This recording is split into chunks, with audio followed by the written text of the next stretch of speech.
I do want to extend just a little bit of a benefit of the doubt before I go about my typical burial of King Pose when it comes to Chase Claypool.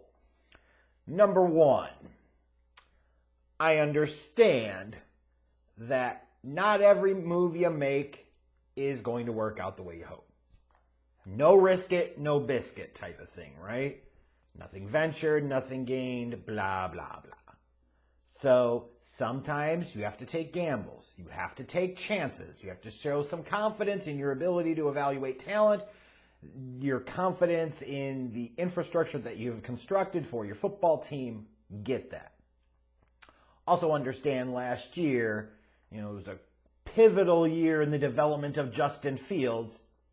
So rightfully so, for a team that was in a really bad spot in terms of offensive playmakers, you're going to look for opportunities to improve that supporting cast and infrastructure around Justin Fields. Furthermore, if you want to say, hey, if you could take a future draft pick and improve your team now and in the future while helping your young quarterback develop now and in the future, that's not an unreasonable trade-off. All of those things are logical. All of those things make sense. It is also fair to say it's not necessarily the number of decisions that you make.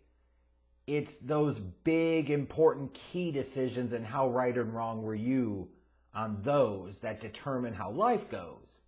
That's true. And in this case, this was a big decision, and Ryan Poles rolled snake eyes.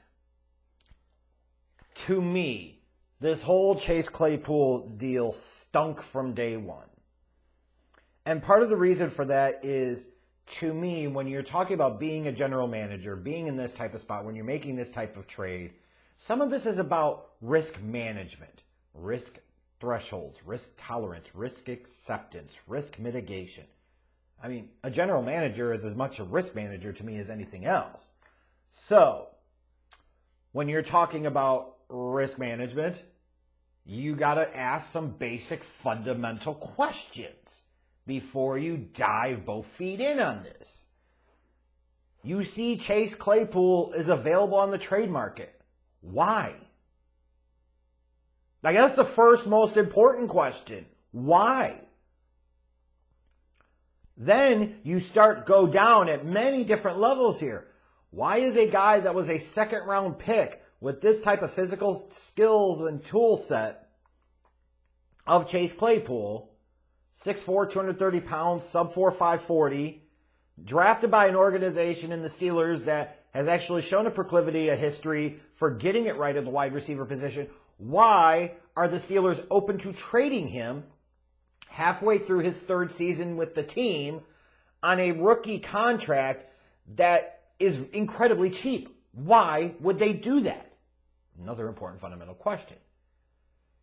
If Chase Claypool was so great, why would the Steelers want to be trading him? Another very fundamental important question. Why, when the Steelers have just drafted Kenny Pickett in the first round in 2022, would you trade away one of his best weapons halfway through the guy's rookie season?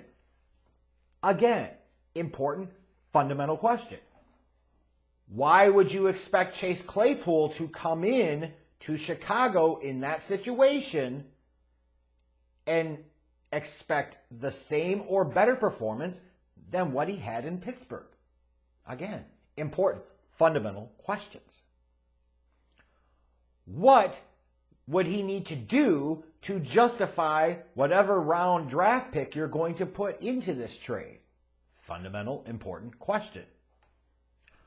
Are you making this offer of draft pick compensation in this trade for the right reasons? Really important question. Are you trying to outbid others? Are you getting caught up in a bidding war? Or are you associating this as the appropriate value to give up? Fantastic questions. And the reality is this. There is no doubt, I'm sure, that Ryan Poles, Ian Cunningham, his assistant GM, the front office of the Chicago Bears had some conversations about some or all of those questions. The problem is they didn't take a step back and do a bullshit flag test, right? Like, this doesn't smell right. This doesn't pass the smell test. If you remember, a couple of years ago, I was talking about Russell Wilson, and Bears fans were all hyped up because they wanted Russell Wilson. They wanted the Bears to trade for Russell Wilson. And I'm like, no.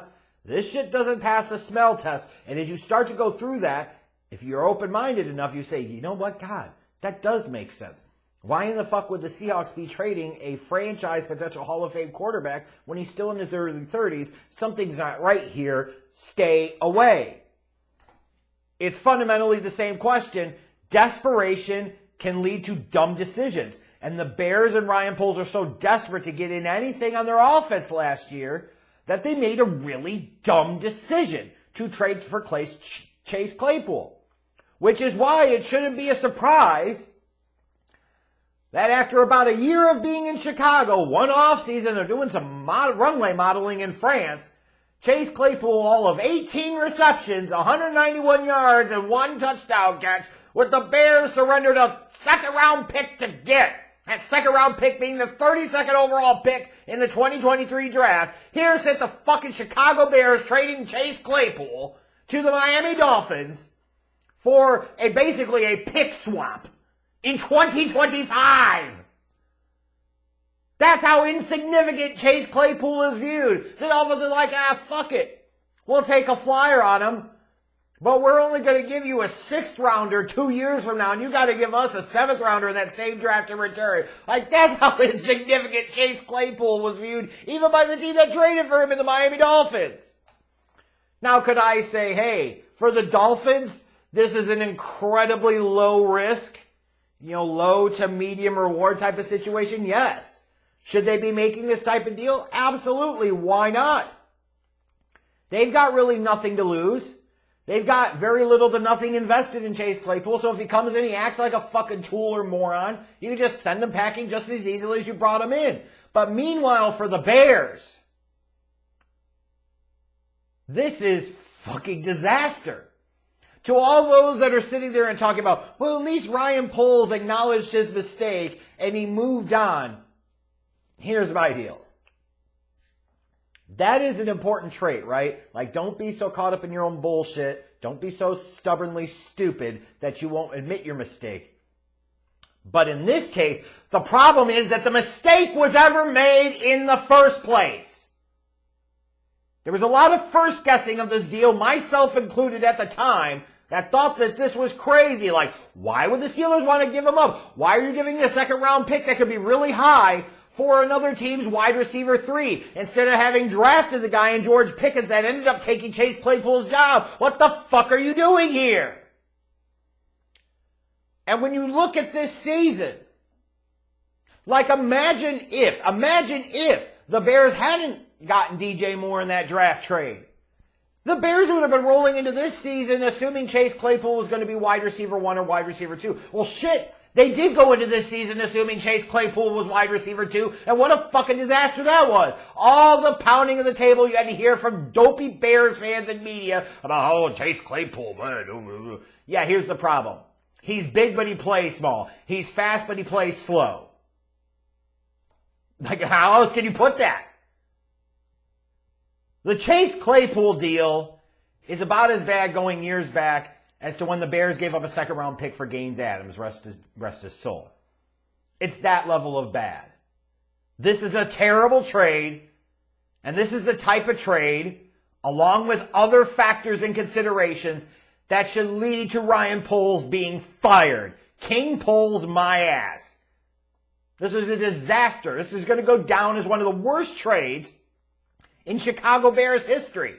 This dumbass gave up a super-duper high second-round pick, and even at the time had to know that a second-round pick was going to be super-duper high for a guy that had never had a 1,000-yard season, was his wide receiver 3 on the team that couldn't wait to fucking get rid of him.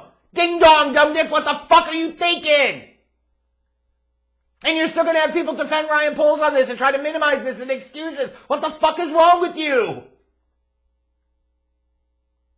It's not the number of decisions you make. It's those key decisions and what are the decisions that you make. And how do they turn out? This was a key decision for Ryan Poles, and he screwed the fucking pooch.